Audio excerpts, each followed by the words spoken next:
Portanto, Lucas, no capítulo 5, do verso 17 ao verso 26, diz-nos assim: Ora, aconteceu que num daqueles dias estava ele ensinando, e achavam-se ali assentados fariseus e mestres da lei, vindo de todas as aldeias da Galileia, da Judeia e de Jerusalém. E o poder do Senhor estava com ele para curar. Vieram então uns homens trazendo em um leito um paralítico, e procuravam introduzi-lo e pô-lo diante de Jesus. E não achando por onde introduzi-lo, por causa da multidão, subindo ao eirado, o desceram no leito, entre os ladrilhos, para o meio, diante de Jesus. Vendo-lhes a fé, Jesus disse ao paralítico: Homem, estão perdoados os teus pecados. E os escribas e fariseus arrazolavam, dizendo: Quem é este que diz blasfêmias? Quem pode perdoar pecados senão Deus?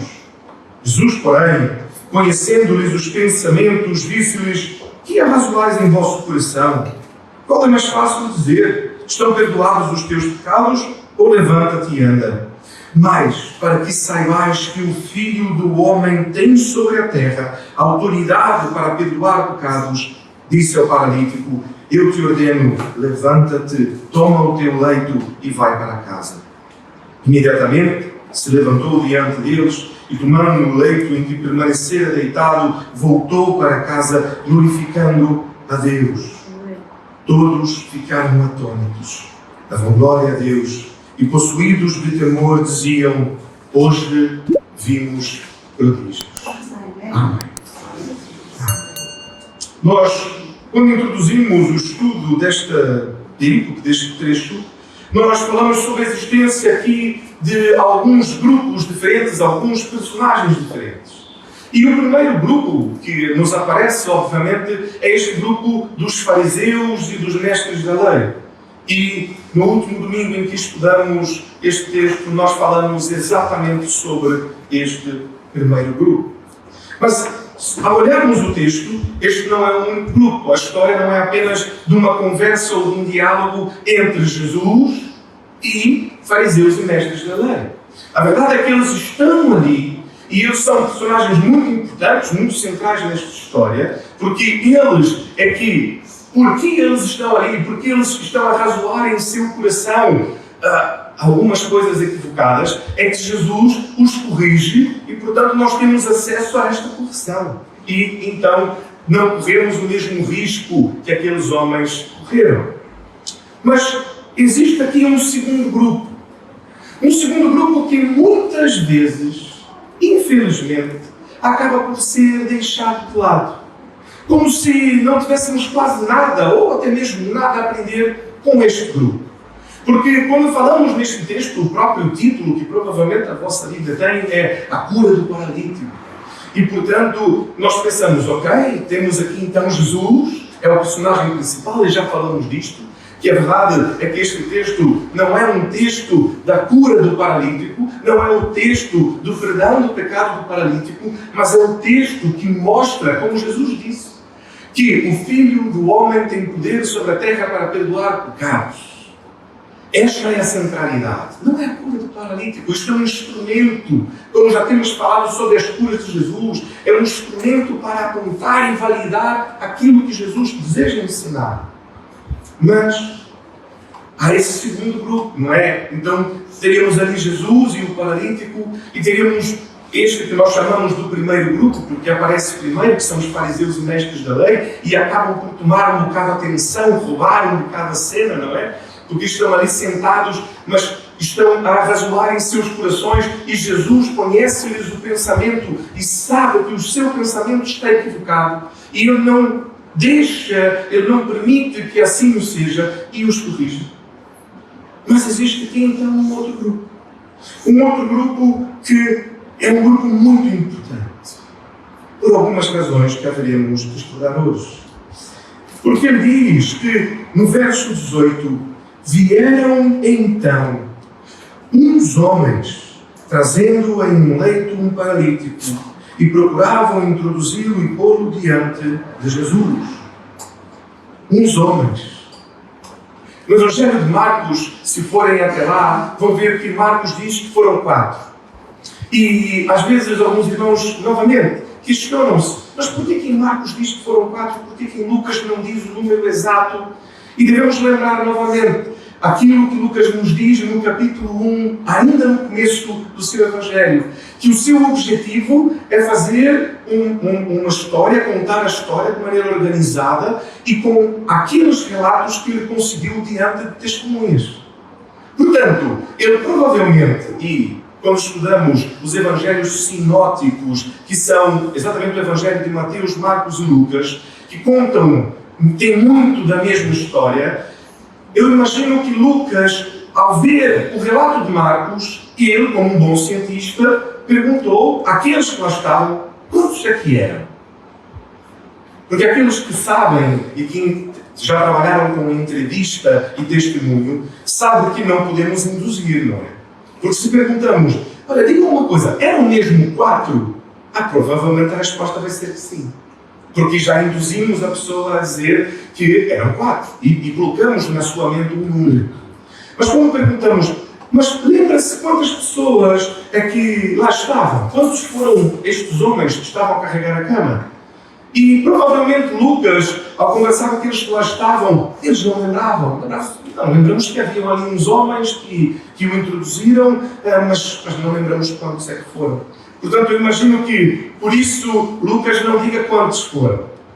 Porque a verdade é que isto também não é o mais importante. Porque não é um número, se foram 4 ou 5 ou 3, que muda o sentido daquilo que de facto é o importante e aquilo que precisa ser aprendido com este texto. E é interessante que ele diz, os homens, um dos homens, trazendo num leito um paralítico, e eles, não achando por onde introduzi-lo, eles procuravam introduzi-lo e pô-lo diante de Jesus. A intenção, o seu projeto, o seu objetivo, era introduzir este homem e pô-lo diante de Jesus.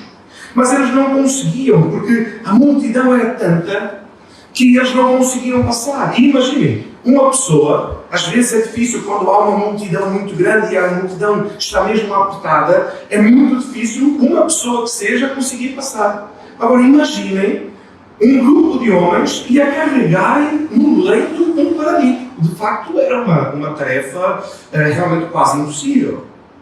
E portanto, e talvez tenha sido aqui que inspiraram-se naquele filme, aquela película Missão Impossível, porque lembram-se da icónica cena em que o Tom Cruise desce pendurado por um fio exatamente no meio, à frente daquilo dentro do cofre que ele desejava, neste caso era roubar, neste caso aqui, obviamente não era roubar, muito pelo contrário, era dar. Mas estes homens que tinham esta missão impossível de fazer chegar o paralítico à frente de Jesus, eles então não desistem. Eles não permitem que as circunstâncias os impeçam. Então eles, não achando por onde introduzi-lo por causa da multidão, diz o verso 19, subindo ao eirado, o desceram no leito, bem ao meio, diante de Jesus. Uns homens.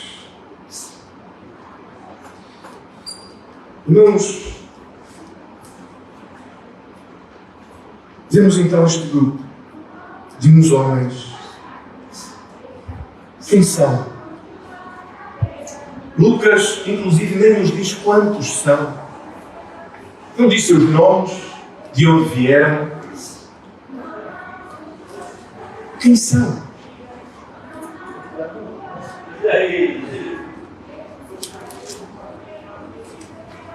Eu imagino que na medida em que estudamos este texto, e provavelmente todos já leram algumas vezes esta história, é uma história que provavelmente já está em algum lugar, aí no fundo da sua mente, e seria capaz de contar, talvez mesmo até de memória, sem precisar ler. Talvez não com tantos detalhes, mas certamente seria capaz de contar a história. Talvez um nome muito bom que poderíamos dar a esta pregação de hoje, a esta reflexão de hoje, seria, por exemplo, como ser bons amigos. Concordam comigo?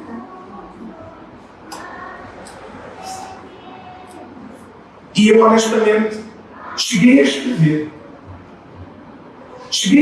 este título, Como Ser Bons Amigos. Mas os irmãos lembram-se que o vosso pastor já lhes disse que desconfia de si mesmo e que quando estuda a palavra sempre questiona-se a si mesmo e desconfia de si mesmo. Então eu mesmo, de repente, desconfiei de mim mesmo. E perguntei-me, mas onde é que diz que estes uns homens eram amigos dele? Nós, a verdade é que muito facilmente, ao lermos este texto, assumimos que esses homens eram amigos. E porquê? Porquê que nós assumimos assim? E comecei realmente a questionar em meu coração. Porque o texto não diz. Se os irmãos voltarem a abrirem o texto novamente, Lucas capítulo 5, do verso 17 a 26, vão perceber que, em momento algum, o texto diz a palavra amigos. Não diz que eram primos, não diz que eram irmãos, não diz que eram sequer conhecidos. Apenas diz, uns homens, no verso 18, vieram então uns homens, trazendo em um leito um paralítico. Tudo absolutamente inespecífico. É possível que fossem amigos? É possível. Mas temos que ter a honestidade de olhar o texto e admitir. O texto não nos diz. É possível que fossem amigos? É. Mas podemos afirmar que eram amigos? Não. Portanto, também é possível que não fossem amigos. E a verdade é que quando lemos e quanto mais eu lia este texto, mais parecia-me que o texto nos dá evidências de que, na verdade, não eram amigos deste homem. E porquê que eu assim o digo? Porque nós temos que perceber que, no final do texto, ele, ao contar a história, ao começar a contar a história, ele diz: uns homens estavam a carregar em sua cama um paralítico. Ok, então nós vemos isto como um grupo, não é? Um grupo só. E eu mesmo, honestamente, quando vos apresentei, na outra vez que estudamos, apresentei eles como um grupo. Os homens e o paralítico. Era um grupo. Mas a verdade é que, ao olhar, parece-me, a verdade é que existem de facto dois grupos. O grupo dos homens que estão a carregar aquela maca, aquela cama, e o paralítico. Mas como separados. Porque no final do texto, quando vemos Jesus a falar, Jesus começa por dizer, vendo-lhes a fé. Portanto, vendo a fé deles, plural, muito bem. Mas no fim, quando Jesus ordena aquele homem, levanta-te, toma o teu leito e vai para casa, o que no verso 25 Lucas nos mostra é, imediatamente se levantou diante deles e, tomando o leito em que permanecera deitado, voltou para casa glorificando a Deus. Eu imagino que assim como ele introduziu os amigos dele, se fossem amigos, no começo, o que ele contaria-nos no final seria, e voltou para casa com seus amigos, ou voltou para casa com aqueles homens a glorificar a Deus. Mas ele aqui parece nos dizer que aquele homem paralítico volta para casa sozinho. Mas cadê estes outros homens, pastor? Onde é que eles estão? Eles estavam ali, não podemos ignorá-los. E é verdade, o texto não ignora. Porque ele no verso 26 diz, todos ficaram atônitos. E de repente aqueles homens que surgem junto com o paralítico, agora já não estão junto com o paralítico, mas estão junto com a multidão. Estão juntos com todo o restante de pessoas que ali estavam. Que obviamente ficaram atônitos e davam glória a Deus. Mas parece-me então que este grupo de homens é transferido o grupo, estes uns homens que carregam o paralítico, e agora eles tornam-se parte da multidão. E que se fossem familiares dele, por exemplo, estariam junto com ele. E parece-me que se fossem amigos, estariam junto com eles. É possível, novamente, e volto nisto, O texto diz que eles não eram amigos? Também não diz. Mas parece apresentar-nos mais evidências de que a verdade é que não eram amigos do que eram. E não é apenas este texto, porque como tenho insistido com os irmãos e tenho falado vez após vez, nós temos que lembrar que a Bíblia, ela é um texto único. E, portanto, cada vez que nos aproximamos de um texto específico, nós devemos nos lembrar disto e visitar o restante da palavra. E eu comecei então a orar e pensar, será que existe algum outro exemplo? Será que existe em algum outro lugar algo que poderia nos apontar, talvez, ou reforçar a ideia de que talvez estes homens que ali estavam não eram amigos, que importavam-se, que tinham uma afetividade com aquele paralítico e, portanto, o fizeram porque foram movidos pelo seu coração. E então, inevitavelmente, fui levado para um texto onde provavelmente alguns dos irmãos, enquanto eu falava, foi levado. Lucas, no capítulo 10, do verso 30 ao verso 37, onde o próprio Senhor Jesus conta uma parábola.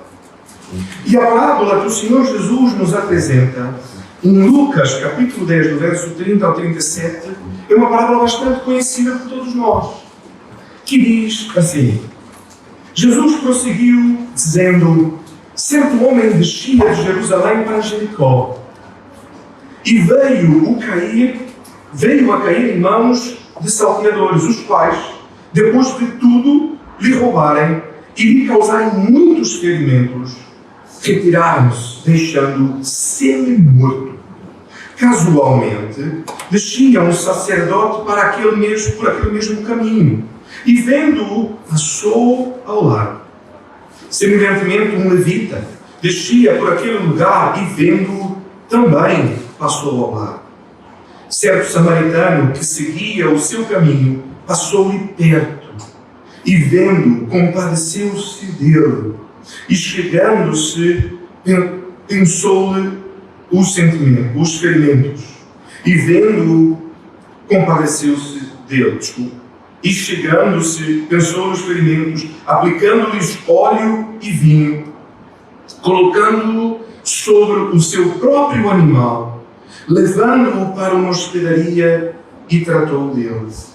No dia seguinte, tirou 2 denários e os entregou ao hospedeiro, dizendo: cuida deste homem, e se alguma coisa gastares a mais, eu te indenizarei quando voltar. Qual destes 3 te parece ter sido o próximo do homem que caiu nas mãos dos salteadores? Vou parar e não vou ler o verso 37, porque vou-vos fazer a pergunta. Porque lembram-se o contexto em que isto se dá? Está a ser debatido qual o maior mandamento, e Jesus diz que amar a Deus acima de todas as coisas e o próximo como a ti mesmo. E então ele é questionado: mas quem é o meu próximo?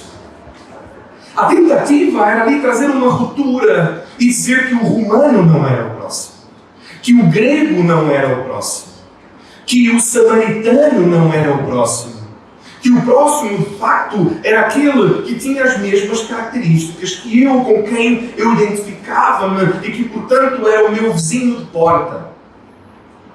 Mas Jesus responde não a dar características de quem é o próximo, mas por contar esta parábola. E no fim, ao final desta parábola, ele pergunta, como acabamos de ler: qual dos 3 te parece ter sido o próximo do homem que caiu na mão dos salteadores? Qual dos 3? O sacerdote, o levita ou o samaritano? O samaritano. Respondeu-lhe o intérprete da lei, o que usou de misericórdia para com ele, porque ele não queria dizer que era o samaritano, não é? Ele não queria dizer que foi o samaritano que foi o próximo dele. E, portanto, o que teve misericórdia? Então ele disse: vai e procede tudo igual modo. O Senhor Jesus ensina aqui que a misericórdia se estende não apenas àqueles por quem temos afeto. E, portanto, ao lembrar-me deste texto, parece-me então quase claro que aquilo que Lucas nos quer mostrar, ao mostrar estes uns homens, é que aqueles homens são talvez como estes samaritanos. Homens que não estavam ali comprometidos com o seu amigo, com o seu irmão, com o seu primo, em ajudá-lo a trazê-lo diante de Jesus. Mas homens que não passaram ao largo daquele paralítico. Que imagino eu então, talvez estivesse diante da chegada de Jesus ali. E ao saber que Jesus ali estava, aquele homem talvez começasse a pedir ajuda a pessoas que passavam a dizer: olha, ajuda-me, eu preciso chegar até Jesus, porque eu tenho ouvido de como Jesus tem curado, das maravilhas que ele tem feito, e eu creio que ele é poderoso para curar-me da minha paralisia. Podes ajudar-me? E há talvez alguns a dizerem: desculpe, mas eu tenho também os meus problemas, eu também tenho os meus pedidos. Desculpe lá, mas não está a ver a confusão, eu não vou conseguir carregar aqui pelo meio da multidão. Alguns talvez sequer respondessem, passassem simplesmente ao lado, desviassem. Até que se calhar uns homens ali a passarem, provavelmente jovens, não é? Pela força que tiveram para carregar, estavam ali: vamos lá ver quem é esse tal de Jesus, está aí. E de repente aquele homem talvez tenha clamado a eles este dito: está bem, olha, podemos ajudar. Oh José, anda cá, olha, anda. Agarra aqui, agarra do outro lado, vamos ajudar o homem. Talvez com essa atitude do jovem, não é? Só pela piada de fazer, vamos ajudá-lo. Mas não assim simples a ele.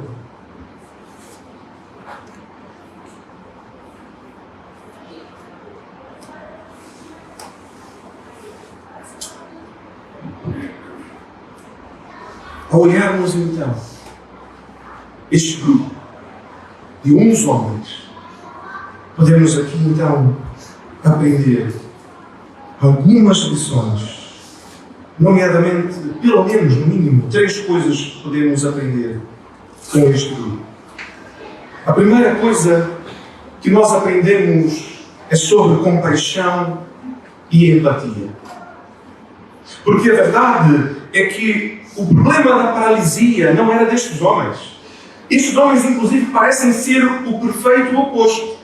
A ponto de carregarem o paralítico, viram a multidão, não conseguiam passar pelo meio dela, sobem ao eirado a carregar o paralítico, abrem um espaço no telhado e descem o paralítico na sua cama, sem o deixar cair, até o meio da sala à frente de Jesus. Os irmãos que já, se calhar, alguma vez fizeram mudança de casa, por exemplo, sabem o quanto é difícil quando temos que carregar escada abaixo ou escada acima qualquer dos utensílios que sejam mais pesados. Seja uma arca, seja uma lava-roupa. O como é difícil, como tem que ser: agarra aqui, agarra ali, cuidado, olha, não vai cair. E lembrarmos que naquela altura o eirado, a estrutura das casas, não era uma estrutura com corrimão. Havia uma escada externa que subia para o telhado da casa, e esta escada era uma escada junto à parede, que não tinha corrimão algum, e que era uma escada estreita. Porque não era uma escada que ninguém subia, vamos subir a família toda, um ao lado do outro.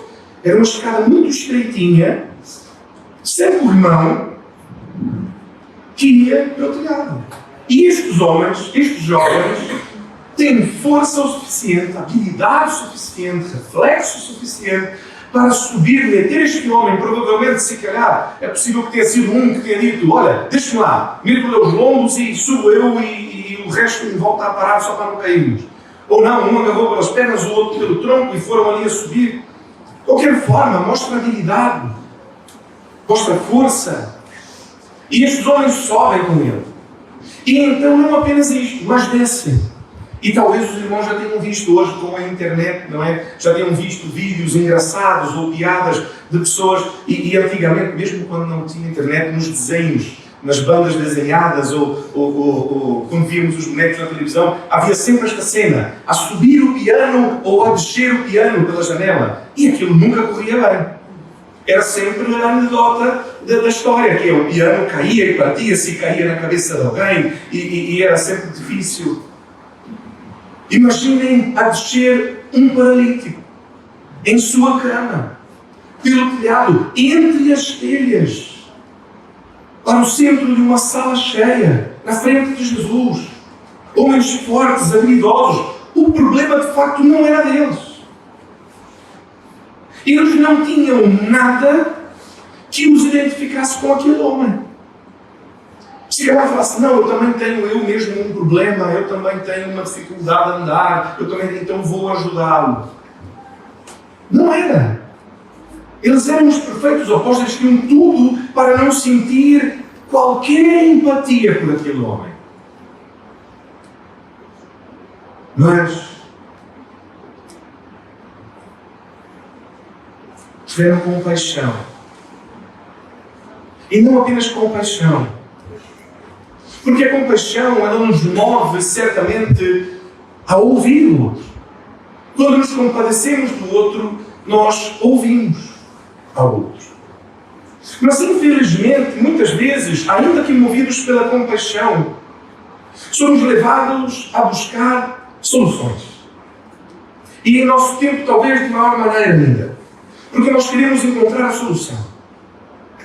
E às vezes, por esta ânsia, ficamos insensíveis àquele que sofre do outro lado. E neste ímpeto de tirar o problema da nossa frente, ignoramos o cuidado que a situação exige.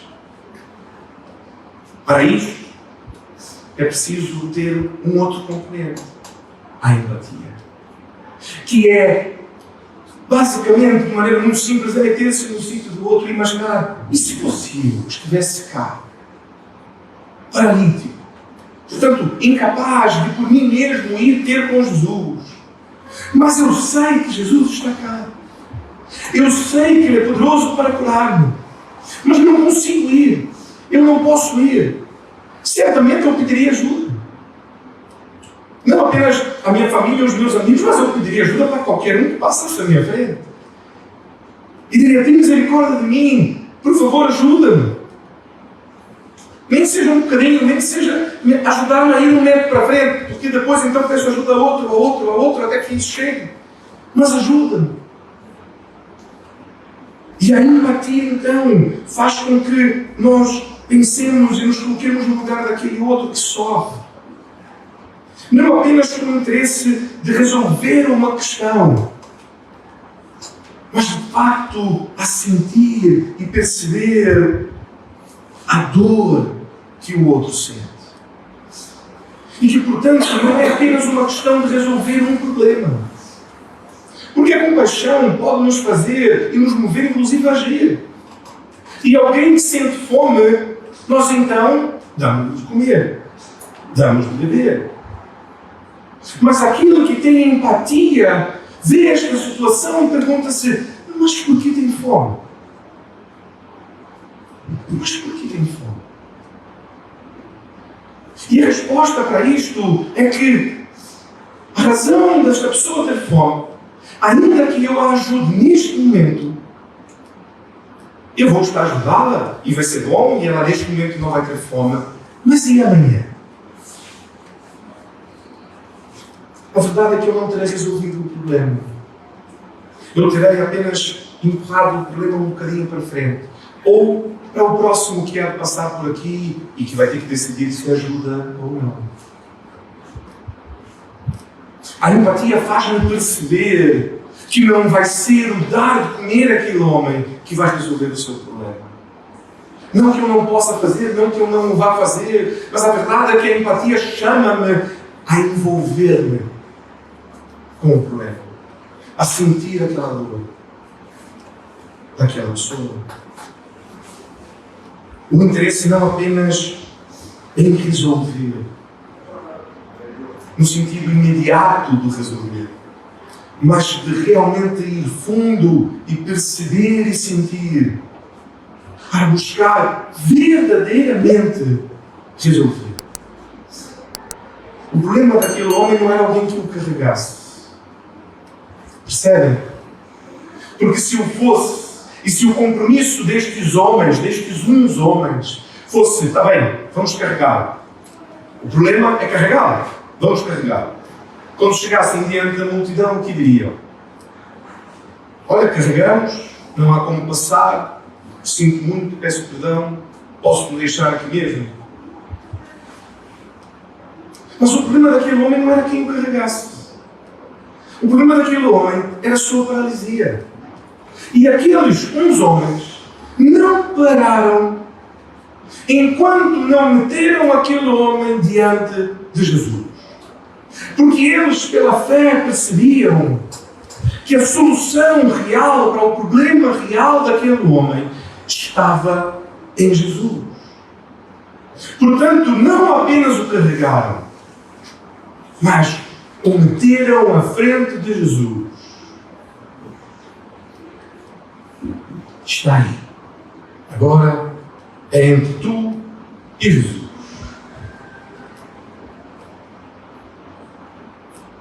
A segunda coisa que podemos aprender com estes homens diz respeito à ação. Porque muitas vezes nós podemos dizer que sentimos compaixão. Ou até mesmo dizer que sentimos empatia com o problema de alguém. Entretanto, quando aquilo exige de nós uma ação, olha, desculpa, eu já tinha outro compromisso hoje. Eu já havia marcado um almoço com a minha família e não posso mesmo deixar de ir almoçar com a minha família também. Então, olha, mas tenho certeza que vai achar alguém. Vai deixar, fique tranquilo, continue a pedir que há de passar aqui alguém que o ajude a ir até Jesus, está bem? Olha, e eu vou estar a orar por si. A verdade é que não há empatia alguma. Porque eu tenho certeza que se fosse qualquer um de nós no lugar do paralítico, deixaria de ir ao almoço da família para ir ter com Jesus. Mas como não diz-me respeito, portanto, olha, peço perdão. Não tenho condições, não tenho como. Não posso. Inclusive, hoje acordei com uma dor nas costas. O meu médico disse que não posso carregar muito peso, está bem?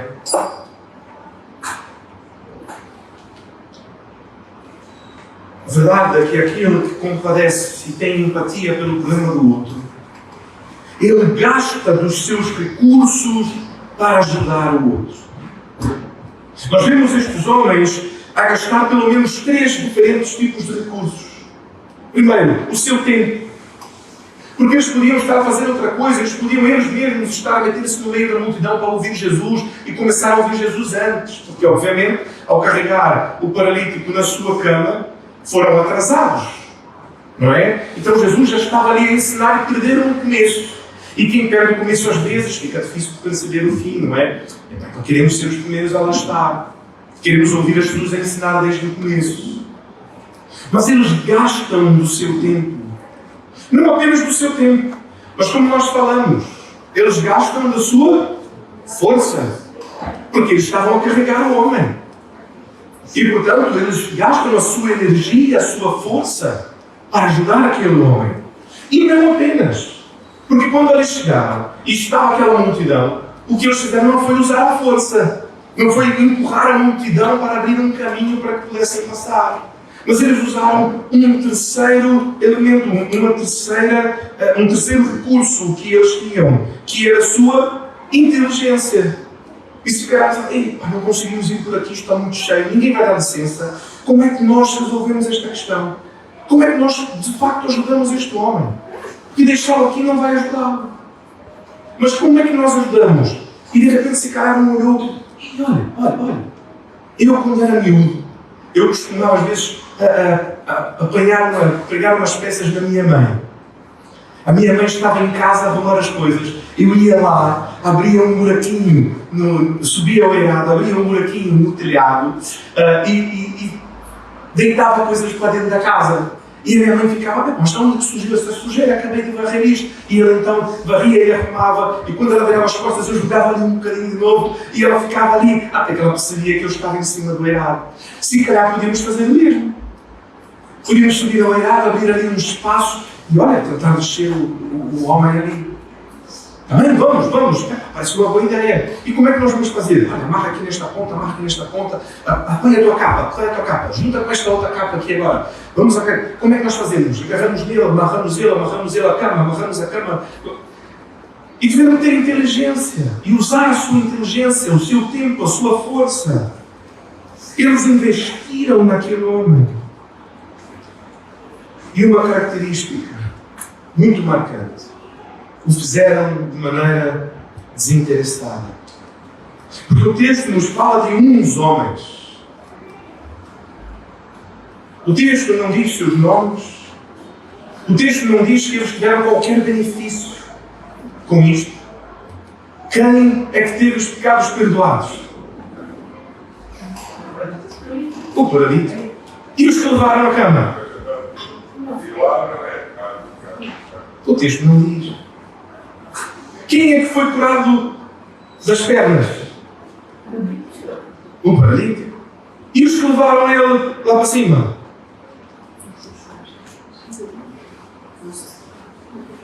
O texto não diz. O texto não diz que receberam nada. O texto não diz que, então, o paralítico agarrou a sua cama e saiu louvando ao Senhor e agradecendo aos homens que o levaram lá. Era normal, não era natural. Irmão Roberto, irmã Dadeira, olha, muito obrigado por terem tocado e pelo vosso esforço e empenho em tocarem. É muito bom que os irmãos estejam a ajudar e trazerem este louvor para nós. Irmã Andressa, olha, que bom, a irmã cantar. Pastor, obrigado pela palavra hoje. É normal, não é? Mas o paralítico não agradece a eles. Agradece a Jesus. E quantas vezes nós, às vezes ajudamos alguém, nos esforçamos, damos nosso tempo, nossa força, nossa inteligência, nossos recursos. E quando a pessoa fica boa, vai-se embora. A louvar a Deus e agradecer a Deus. E nós ficamos, que ingratidão! Nem um muito obrigado deu-me. Mas que disparate! Olha, anda cá, volta cá. Eu que o trouxe aqui. Agradeça também a mim.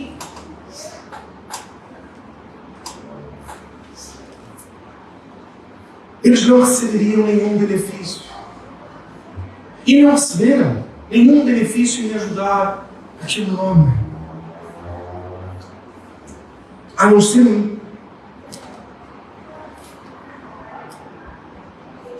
benefício de participar daquilo que Deus queria fazer em sua vida.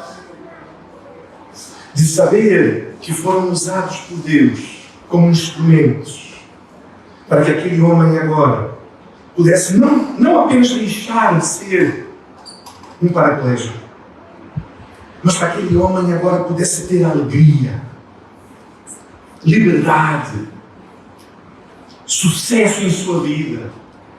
Agora ele poderia trabalhar, ganhar o seu sustento, poderia então casar, poderia ter seus filhos, honrar os seus pais com o seu trabalho, ajudar a comunidade. E toda vez que eles passassem por aquele homem, eles lembrariam: Senhor, obrigado, porque o Senhor usou-me como instrumento para a transformação da vida deste homem. O privilégio de sermos usados pelo Senhor. Aquele homem agora já não era mais um marginalizado. Era alguém absolutamente integrado na sociedade. Alegre e a produzir, e grato a Deus. E a louvar o nome do Senhor. Porque estes uns homens se permitiram ser instrumentos de Deus para o perdão daquele homem e para a cura daquele homem. Os que carregam são esquecidos, não são mais citados, são apenas incluídos na multidão absolutamente anónimos. Irmãos, a igreja não é formada por homens com grandes nomes escritos na história, mas por anônimos que carregam as cargas uns dos outros até Jesus, movidos pela fé. Isto é a igreja.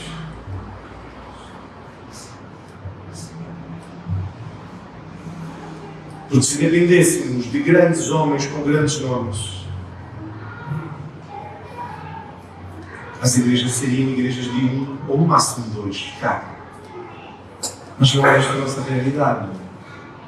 Temos muitos irmãos e irmãs que, movidos pela fé, servem ao Senhor naquilo que Ele deseja fazer na vida das pessoas. E isto é a igreja de Jesus. Ser igreja, portanto, meus irmãos, não é ser amigo. Talvez os irmãos possam fazer este exercício. Tentem achar algum texto em que diga que na igreja teremos muitos amigos. Ou terão muitos amigos quando então forem para a igreja. E há pessoas que às vezes em nosso tempo têm grandes crises por conta disto, não é? Que é, eu não dou-me tão bem, ou não identifico-me tanto, ou os gostos e anseios e desejos. O tempo da vida é outro, não é? Eu e a Andressa temos crianças pequenas, a irmã Antônia, até os netos já não são mais tão pequeninos, não é, irmã Antônia? Já passaram também por esta fase. Então, portanto, não temos muito que conversar, não é? E quando nós sentamos para conversar, irmã, se não fosse o relógio, ficávamos a falar, não é, irmã Antônia? Porque há tanto que dizer. Porque aquilo que nos traz identidade é o Senhor. Não temos a amizade no contexto secular. Temos os mesmos interesses, temos os mesmos planos, vamos aos mesmos lugares, comemos as mesmas comidas, ouvimos a mesma música. Não. Absolutamente. O ponto de contacto é o amor e a caminhada com o Senhor. As pessoas dizem, mas pronto, é interessante, é bom ouvir o violoncelo, o violino, o piano, mas eu prefiro muito mais guitarra elétrica, então esta igreja não é para mim, porque não há guitarras elétricas. Ou o contrário. Eu gosto mais de ouvir o piano, o violino, o violoncelo, e portanto esta igreja não é para mim, porque há guitarras elétricas. A igreja não é sobre guitarras elétricas ou violoncelos. A igreja é sobre Jesus. A igreja é sobre aquilo que Jesus deseja fazer em nós e através de nós, como uns homens anônimos, mas usados por Deus para transformar vidas, usados por Deus para transformar Portimão, usados por Deus para transformar o Algarve, usados por Deus para transformar Portugal, a Península Ibérica, a Europa e o mundo. A partir de Portimão. Anónimos. Não quer dizer que vão ser muito importantes. Anónimos.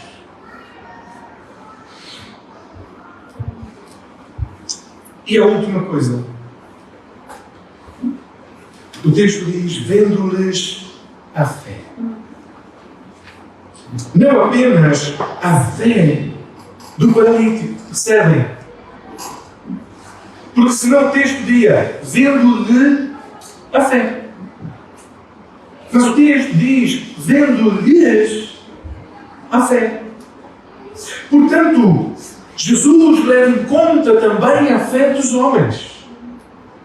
Porque se aqueles homens não tivessem fé que Jesus era poderoso para curar aquele paralítico, quando o paralítico lhes fizesse a proposta, fosse amigo, fosse não amigo, não importa, dissesse, olha, ajuda-me lá, e metam-me à frente de Jesus. E eu dizer, para que tanto trabalho? Olha a multidão que ali está. Isto não vai resultar em nada. Oh, desculpe lá, amigo, olha, estamos muito sim, importamos mesmo. Mas não vai sentir. Portanto, aquilo que os move é a sua própria fé. De que, de facto, aquele homem, se for colocado à frente de Jesus, e nós, servos do Senhor Jesus, tem a vida dele, como este homem, que Jesus o fará. Vale a pena. Vale a pena o trabalho. Portanto, vendo Deus, a fé. Isto nos mostra muito sobre a importância da oração, da intercessão congregacional.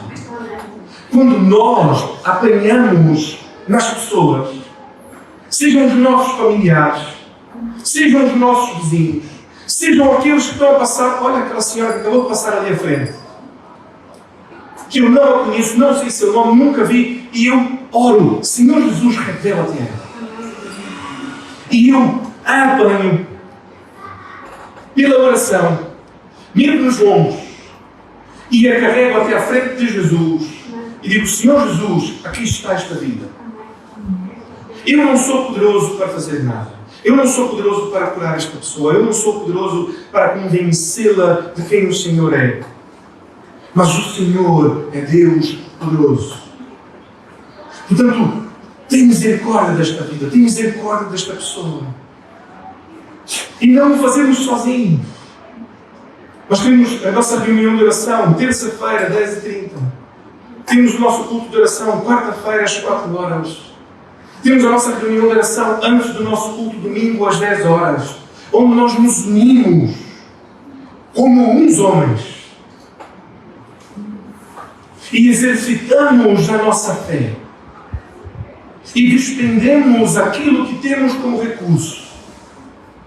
O nosso tempo, o nosso conhecimento do Senhor, o tempo que podíamos estar a pedir, se calhar por nós mesmos, o tempo que podíamos estar a falar com Deus sobre as nossas necessidades e inquietações, nós o usamos para apresentar a vida de cada um de vós diante do Senhor. Domingo pela manhã, a maneira como nós oramos é, Senhor, que o Senhor traga aqueles que o Senhor já tem preparado. Que o Senhor toque-lhes o coração, que o Senhor fale as suas corações, que seja o Senhor a falar. Que apesar da nossa incapacidade, que apesar da nossa limitação, que apesar do nosso jeito, às vezes, pronto, que o Senhor fale aos seus corações.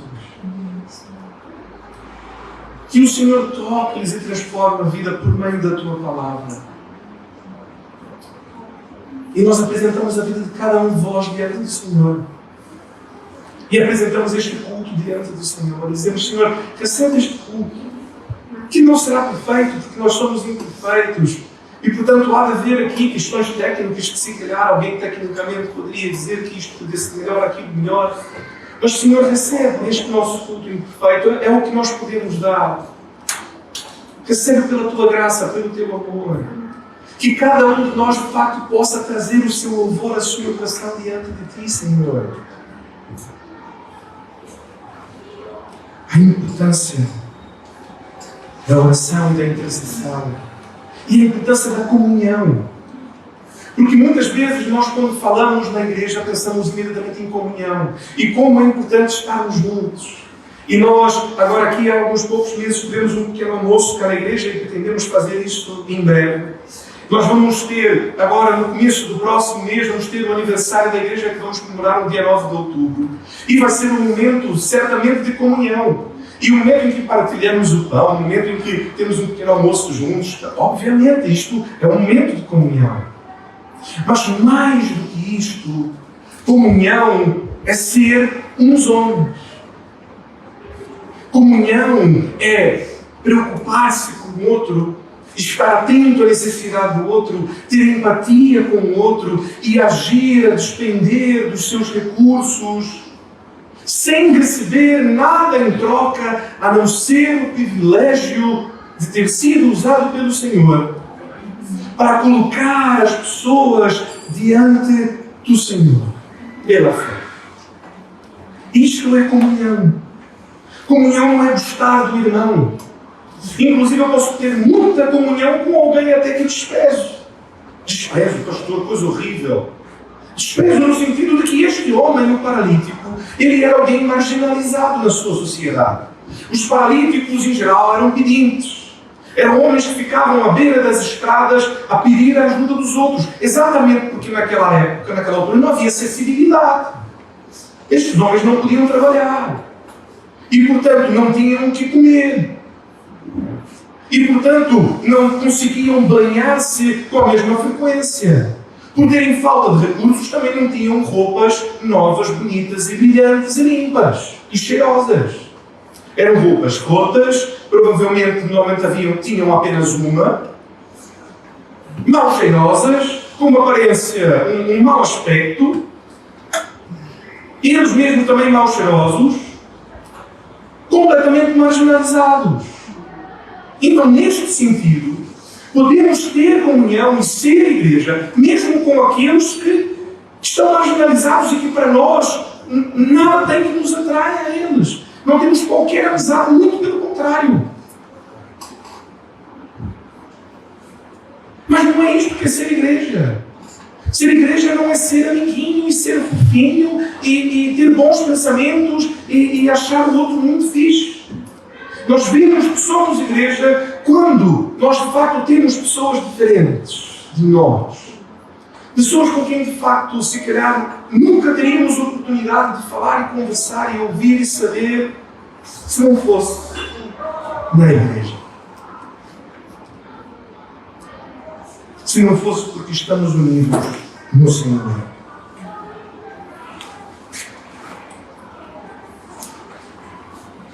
Ser igreja, movidos pela fé, não pela religiosidade, não pela atividade, não pela aparência, não por querer parecer,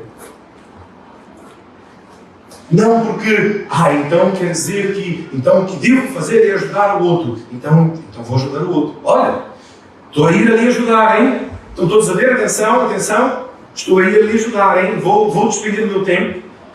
E vou despender de força, porque vou ajudar inclusive a carregar ali os sacos. Pronto? Não! Não por querer aparecer, e não por religiosidade, porque então o que a Bíblia me diz que eu devo fazer como crente é isto. Então vou fazer. E agora sou um bom religioso.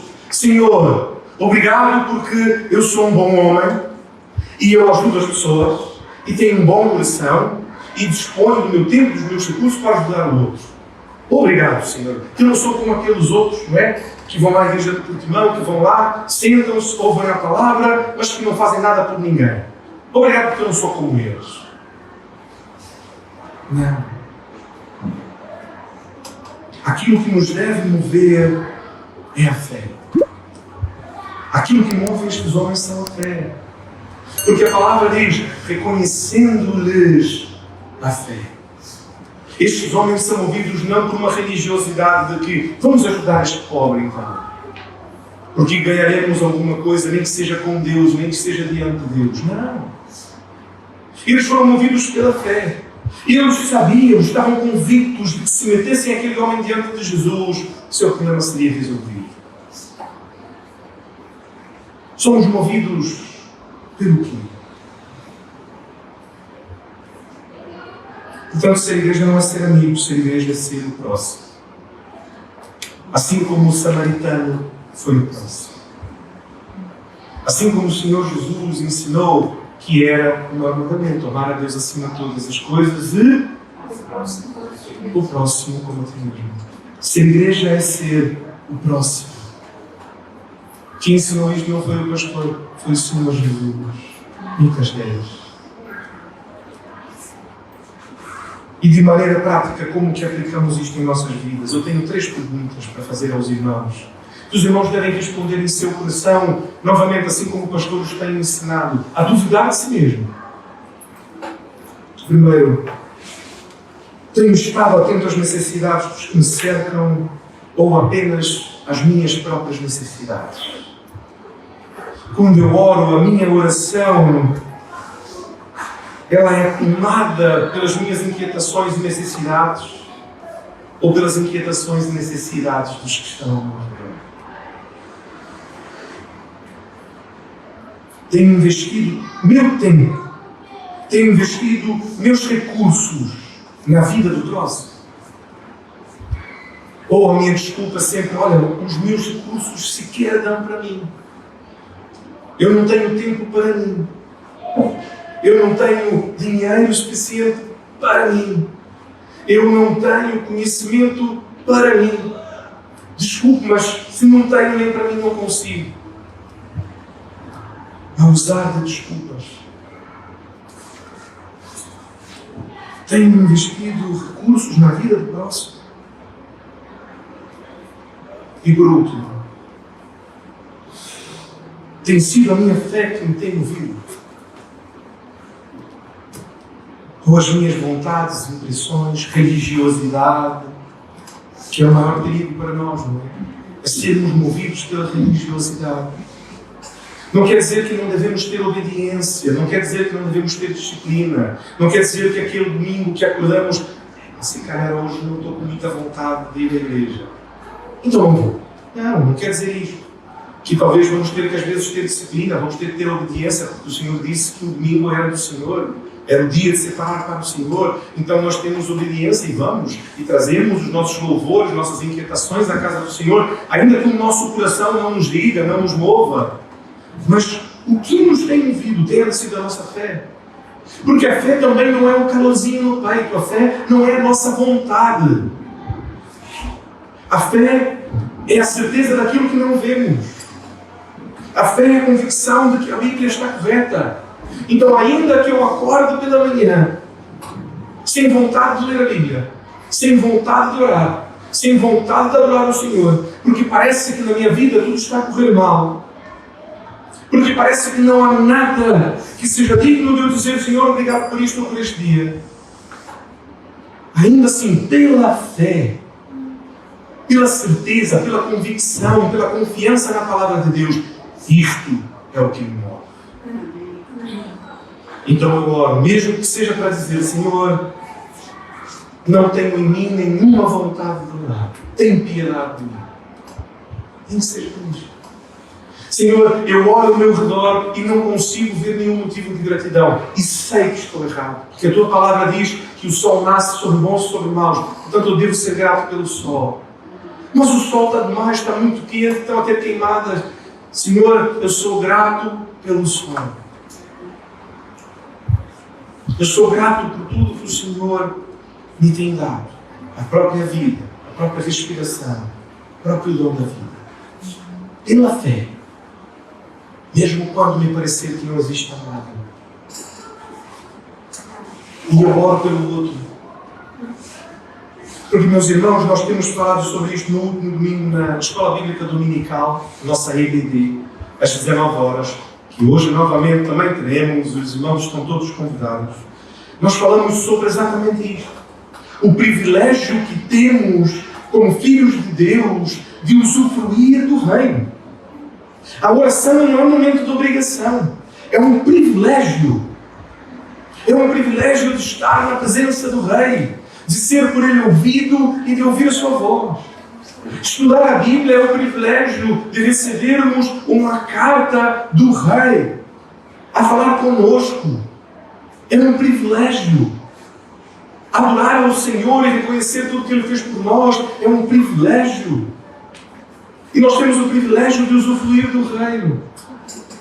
E nós temos a possibilidade de agarrarmos nos paralíticos que estão ao nosso redor, que por suas próprias pernas não conseguiriam chegar até o Rei. Nós temos a possibilidade de agarrarmos, colocarmos ao lombo e levarmos até o Rei e colocarmos na presença do Senhor. Pela oração.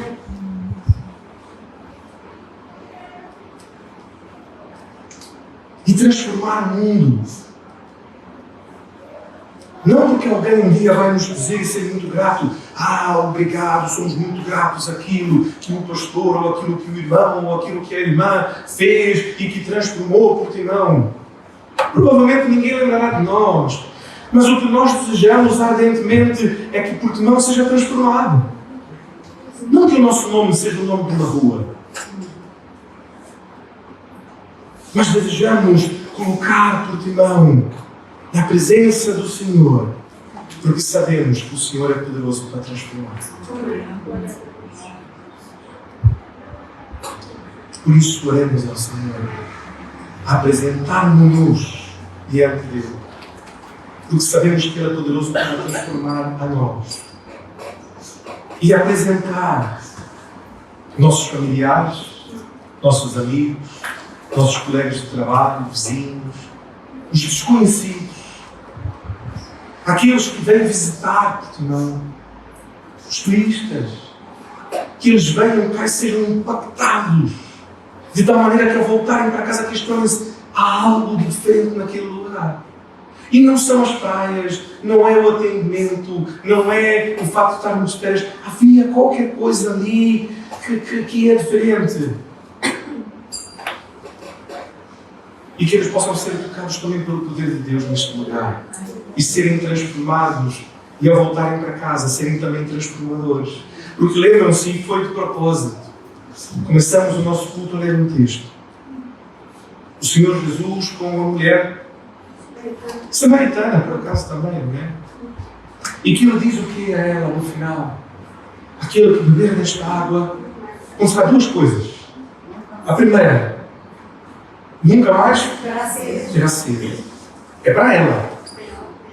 E acabou-se, não é isto? Não. Há uma segunda coisa que acontecerá. De dentro de ti fluirão rios, jorrará água para a vida eterna. Não é apenas um poço que tem água dentro, mas é um poço que jorra. E se jorra, o que é que faz com o que está ao redor? Molha. Então não está só dentro de nós, começa a regar. E se rega, o que é que acontece com o terreno que está bem regado? Floresce e dá fruto. Porque é por minha causa. É porque eu fiz algo. Não. Está a jorrar? Não sou eu que faço jorrar. É o Espírito de Deus. Mas quando bebemos da água, que é Cristo, Ele diz: eu sou a água da vida. Não apenas não teremos sede, mas transbordaremos. Por isso transbordamos neste momento, em oração, para a honra e glória de Jesus. Senhor Jesus, usa-nos, Senhor, para a tua honra e glória. Não para que nossos nomes sejam conhecidos ou para que tenhamos fama, mas para que a tua fama vá adiante. Para que o teu grande nome seja honrado, louvado, engrandecido neste lugar.